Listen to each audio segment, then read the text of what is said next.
हरि ओम कर्पूरगौरं करुणावतारं संसारसारं भुजगेन्द्रहारं सदा वसन्तं हृदयारविन्दे भवं भवानी सहितं नमामि। ओम श्री स्वस्तानी देव्यै नमः।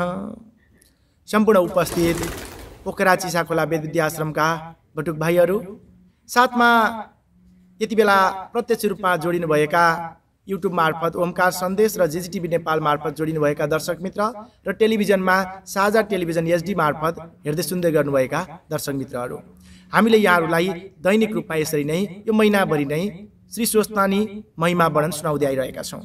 आज पनि अर्को नयाँ कथाका साथ उपस्थित भएका छौँ। प्रस्तुतिमा के कस्तो लाग्दछ आफ्ना अमूल्य सल्लाह सुझाव प्रतिक्रियाहरू दिँदै जानुहोला भन्दै आउनुहोस् आजको प्रस्तुतिलाई अगाडि बढाउँ पुष्पाञ्जलीबाट।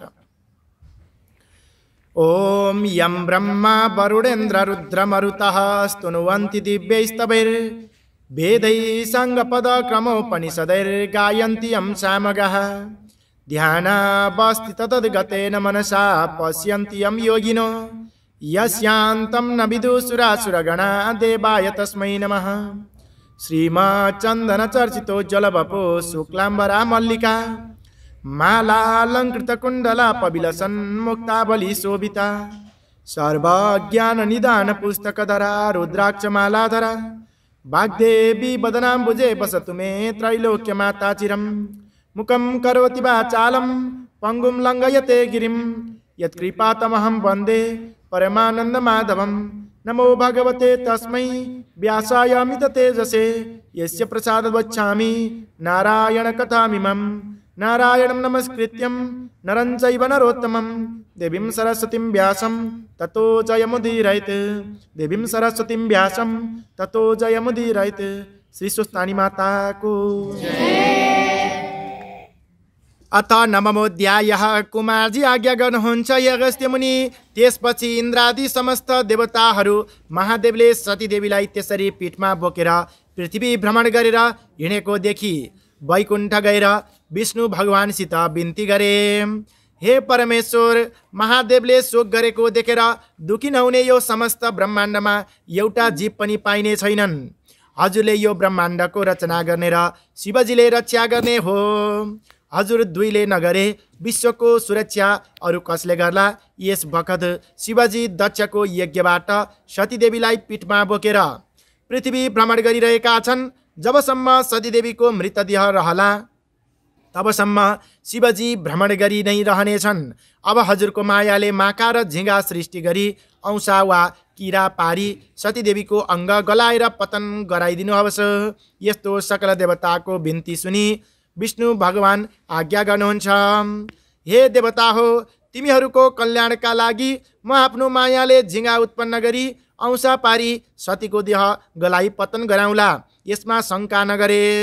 अब तिमीहरू अमरावती जाऊ। भगवान विष्णुको त्यस्तो आश्वासन पाएपछि देवताहरू हवस् भनी भगवान विष्णुलाई दण्डवत प्रणाम गरी आफ्ना आफ्ना लोकमा फर्के। अनि विष्णु भगवानले आफ्नो मायाद्वारा झिँगा उत्पन्न गरी औँसा पारिदिए अनि सतीदेवीको शरीर टुक्रा टुक्रा भएर पतन भयो।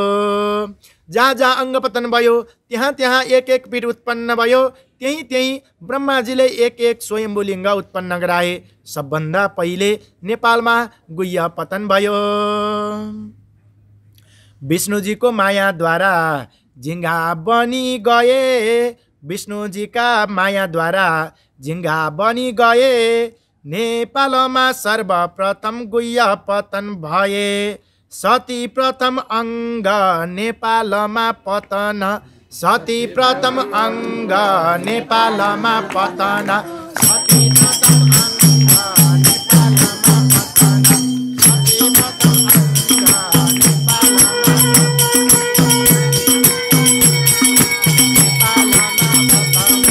सती प्रथम अङ्ग नेपालमा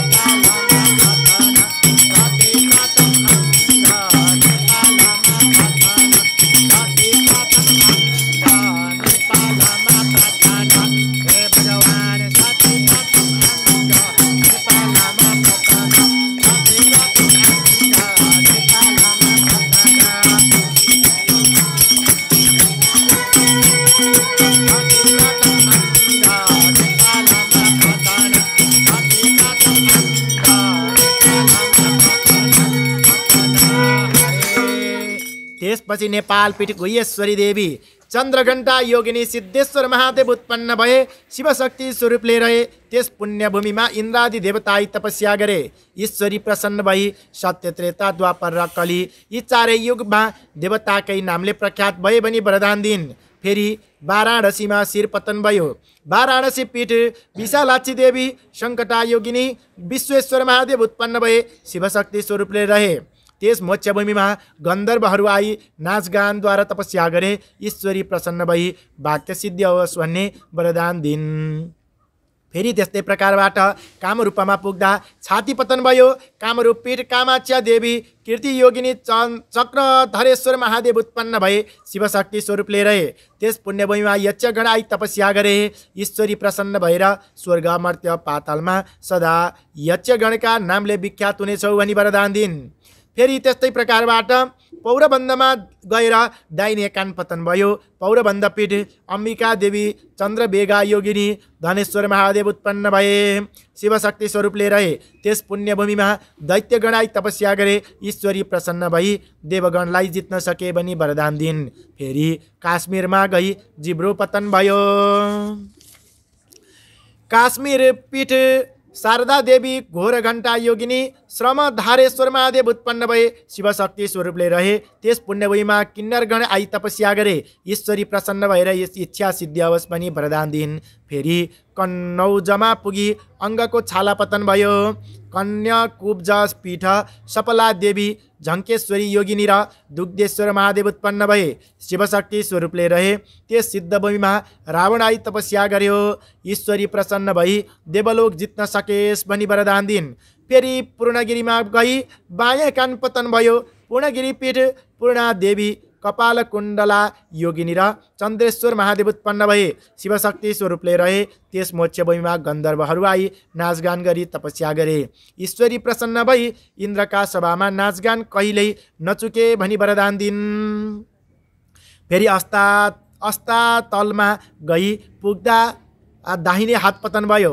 अस्तातक पीठ कीर्तेश्वरी देवी एकाक्षी योगिनी निन्द्रापतेश्वर महादेव उत्पन्न भए शिवशक्ति स्वरूपले रहे। त्यस पुण्यभूमिमा राधिकागण आई तपस्या गरे।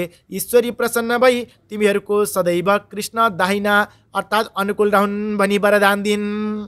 फेरि चामुण्डाचलमा गई बाहु पतन भयो। चामुण्डाचल पीठ पुकम्बी योगिनी चामुण्डा देवी र इच्छा बरुकेश्वर महादेव उत्पन्न भए शिवशक्ति स्वरूपले रहे। त्यस सिद्धभूमिमा नारद मुनि आई तपस्या गरे। ईश्वरी प्रसन्न भई तिम्रो वाक्य सिद्धि होस् भनी वरदान दिन्। फेरि एकाबिरमा पुग्दा बायाँ हात पतन भयो। एकाबिर पीठ सिद्धेश्वरी देवी सिद्धा योगिनी दुग्धेश्वर महादेव उत्पन्न भए शिवशक्ति स्वरूपले रहे। त्यस पुण्यभूमिमा कर्णवीर आदि श्मशान आई तपस्या गरे। ईश्वरी प्रसन्न भई सम्पूर्ण मृतकको दाह गर्न सके भनी वरदान दिन्।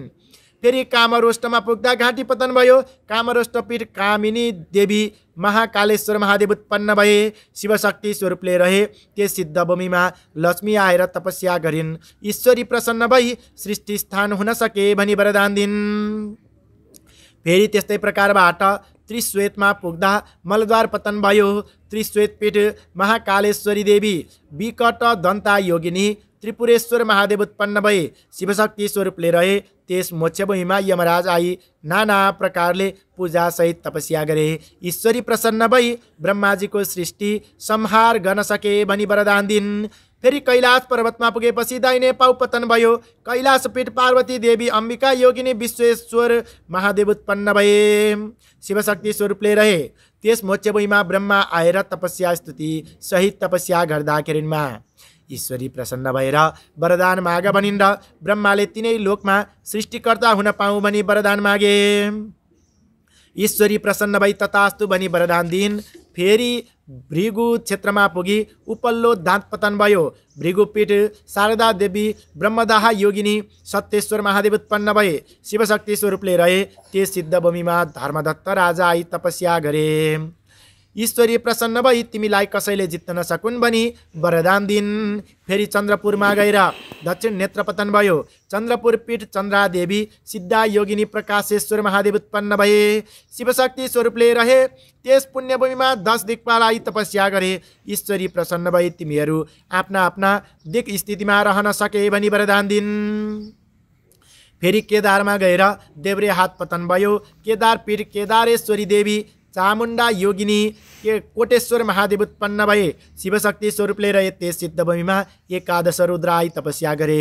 ईश्वरी प्रसन्न भई वरदान ल्याऊ भनिन् र 11 रुद्रले हामीहरूको तेज समान रहोस् भनेर वरदान मागे। त्यसपछि ईश्वरीले तथास्तु भनिन्। फेरि श्रीपीठमा पुग्दा तालु पतन भयो। श्रीपीठ कमलादेवी भद्रा योगिनी कमलेश्वर महादेव उत्पन्न भए। शिवशक्ति स्वरूपले रहे त्यस सिद्धभूमिमा अष्टवसु आएर तपस्या गरे। 16 बचारले पूजा गरे। ईश्वरी प्रसन्न भई वरदान ल्याऊ भनिन्। अष्टवसुले वाक्य सिद्धि होस् भनी मागे।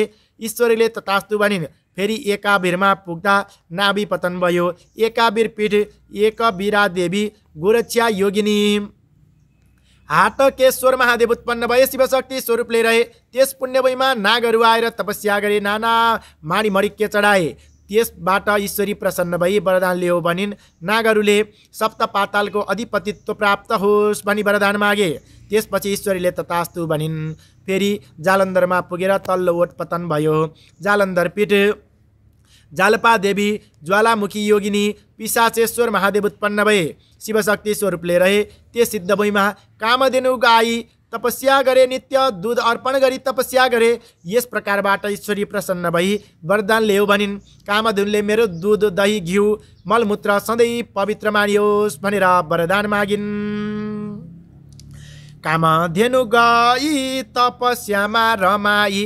कामधेनु गाई तपस्यामा रमाई।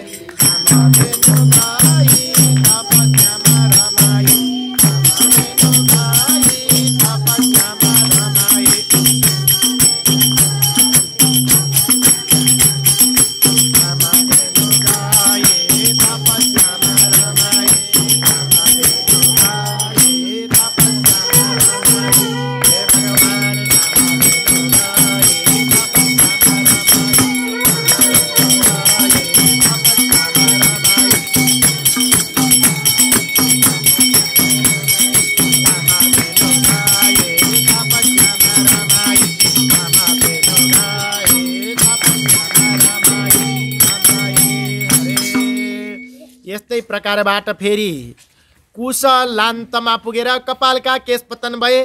कुशलान्तक पीठ भूत घण्टा योगिनी क्षीरेश्वर महादेव उत्पन्न भए। शिवशक्ति स्वरूपले रहे त्यस मोक्षभूमिमा अश्विन्यादि 27 नक्षत्र आएर भक्ति साथ तपस्या गरे। ईश्वरी प्रसन्न भएर वरदान ल्याऊ भनिन्। नक्षत्रहरूले ज्योतिष शास्त्र हाम्रो अधीनमा रहोस् भनी मागे। ईश्वरीले तथास्तु भनिन्। फेरि मल्लवीमा पुगेर बायाँ पैतला पतन भयो। मल्लवी पीठ महाकाली देवी कराला योगिनी भूपालेश्वर महादेव उत्पन्न भए। शिवशक्ति स्वरूपले रहे त्यहाँ द्वादशादित्य आएर तपस्या गरे। ईश्वरी प्रसन्न भई वरदान माग भनिन्। द्वादशादित्यले हामी 12 महिनाका अधिपति रहौँ भनी मागे।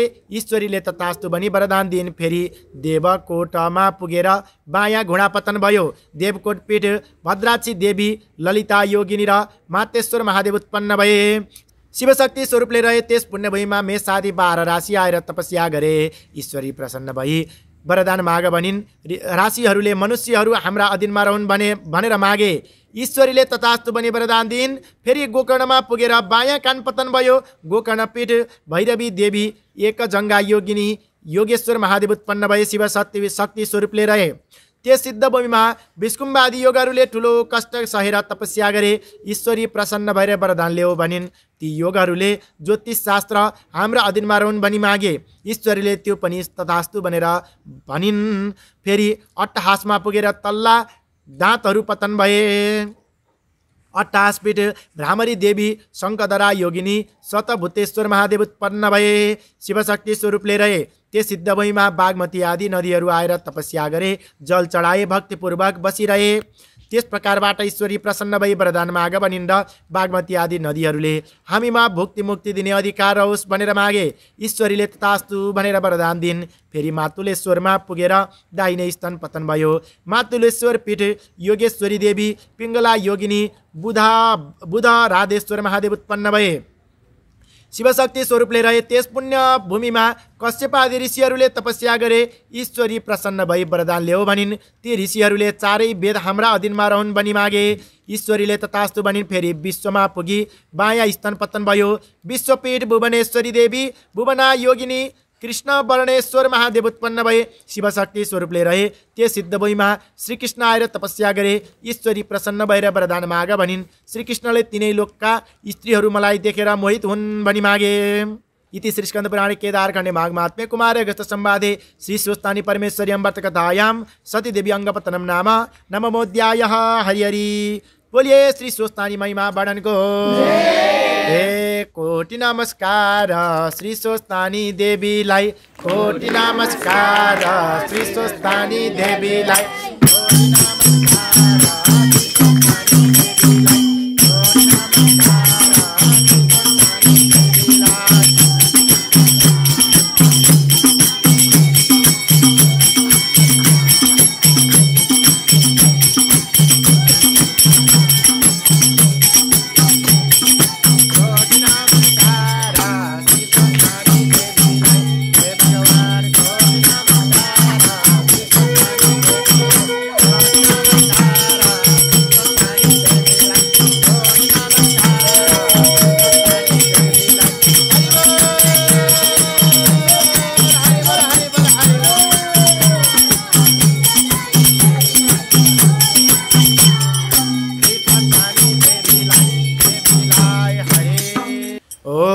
उपनयतु मंगलम वा सकल जगन मंगलालय श्रीमान दिनकर किरण निबोधित नवनलिनदल निवेक्षण कृष्ण।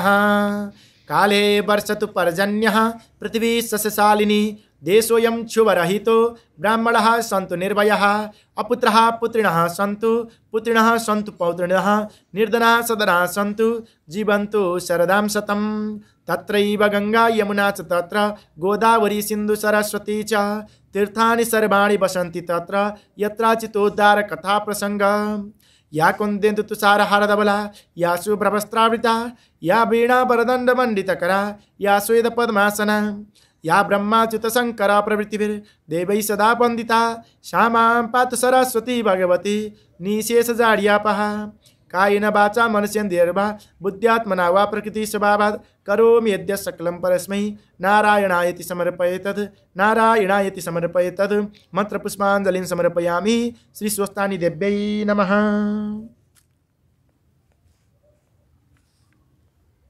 आदरणीय दर्शक मित्र, साझा टेलिभिजन एचडी मार्फत हेरिरहनुभएका दर्शक मित्र, त्यस्तै युट्युबमा ओमकार सन्देश र जिजिटिभी नेपाल मार्फत जोडिनुभएका दर्शक मित्र, तपाईलाई प्रस्तुति कस्तो लागिरहेको छ? आफ्नो अमूल्य सल्लाह सुझाव प्रतिक्रिया दिन नभुल्नुहोला। हामी पोखरा चिसाखोला वेद विद्या आश्रमको प्राङ्गणबाट यसरी नै नियमित रूपमा यहाँहरूलाई यो प्रस्तुति सुनाउँदै जानेछौँ। मलाई विशेष साथ दिनुहुने यहाँका बटुक बाबुहरूलाई विशेष आभार व्यक्त गर्दै हामी सम्पूर्ण आजको कथा प्रसङ्गलाई यहीँ टुङ्ग्याउँदै अर्को नयाँ कथा प्रसङ्गका साथ पुनश्च भेट्ने बाचा गर्दै बिदा चाहन्छौँ। सम्पूर्णमा नमस्कार। श्री स्वस्तानी देवीले सम्पूर्णको रक्षा गरून्।